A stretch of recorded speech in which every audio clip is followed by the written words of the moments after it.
Oh, hello there! You might remember me from that awesome drone shot you just saw. Well, today is a very excellent day. My name is Bradley Hasemeyer, and I am at the Acura Proving Grounds to test some vehicles, but not just any vehicles. Check this out. It's the completely redesigned Acura RDX. I'm going to be comparing it to this, the Lexus RX 350. You've seen this car before, but you've never seen this one like this. Let's figure out which one you should take home.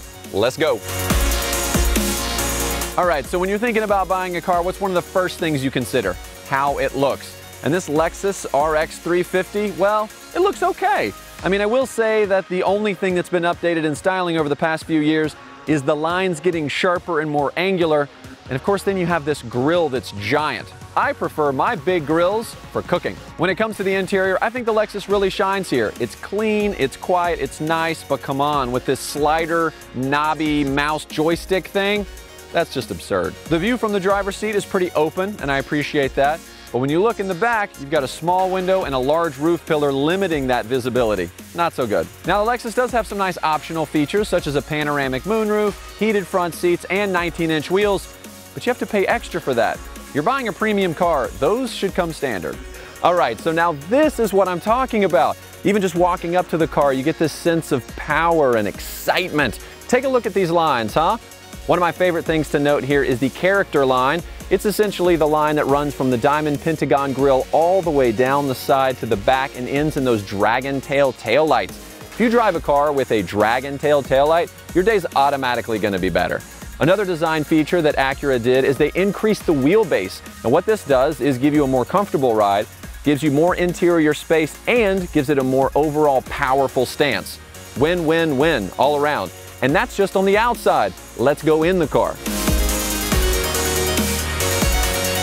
Welcome to the lifestyles of the rich and famous inside here, baby. Yeah, look at this interior, huh? It's like you're in first class. You got this leather-wrapped sports steering wheel with paddle shifters. Boom, boom, boom, boom. So much power just in my hands. And look up. It's a bird. It's a plane. No, it's a giant panoramic moonroof, which comes standard, by the way.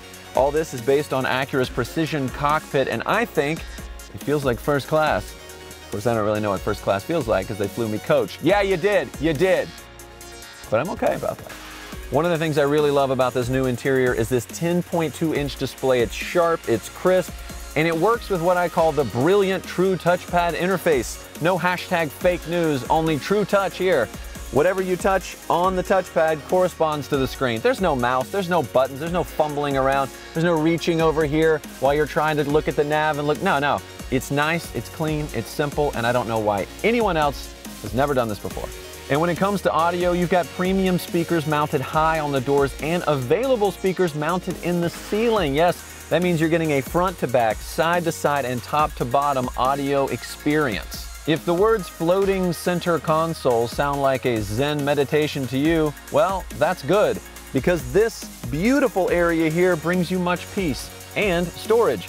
In the middle, in the back, underneath, plus 2 USB ports. Thank you, Acura. Let's just pause for a second and take a minute to reflect on the beauty that is this front seat.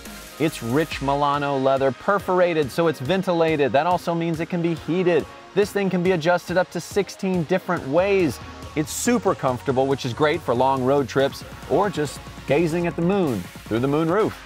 Of course, the people sitting in the front of the car have great legroom. Almost everyone offers that, but a lot of the competitors cram your friends in the back, especially your least favorite friend. You know what I'm talking about, middle seat. Yeah, middle seat Sammy is not happy in the other competitors' cars. But here, with no raised floor, he's thrilled. Oh, and also there's 2 more USB charging ports back there. You don't have to talk to your kids, plug them in. And this is an SUV, of course, so let's talk cargo. Back here, cargo is top notch. Check this out.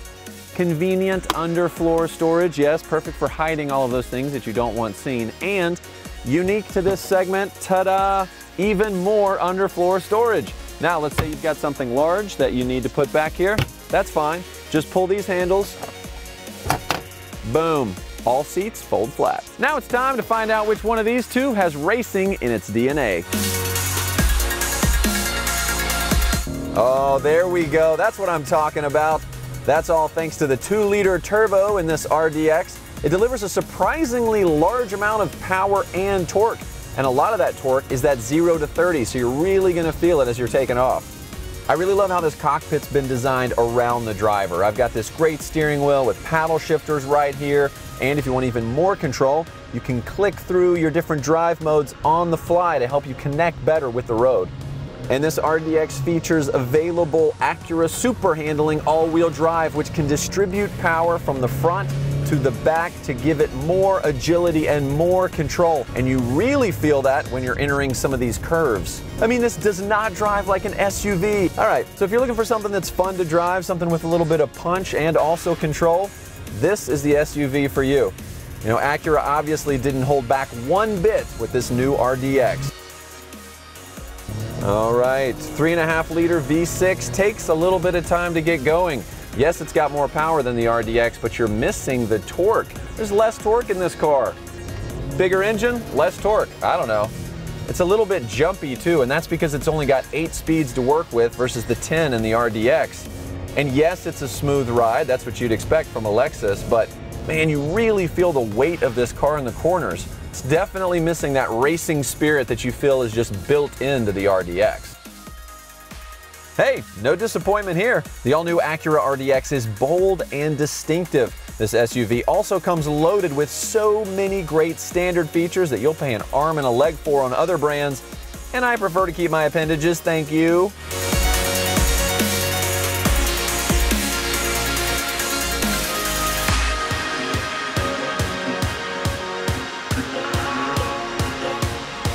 All right, so you're probably even wondering why we compared the RX 350 to the RDX. It's got a bigger engine, it's a bigger car, but ultimately, it doesn't have that spirited performance that the RDX has. You would think it would, just based on the size of this grille right here. It's got the grills to pay the bills if you drive this car.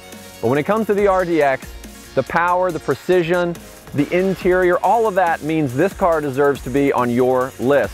Not only that, it also comes standard with Acura Watch driver assistance technologies. We don't even have time to talk about those, but they're really neat. But now it's your turn. Head to Acura.com. Make your own comparison. I got to take off. I've got another job. I'm a land surveyor. All right, Bradley out. See you next time. It looks huge!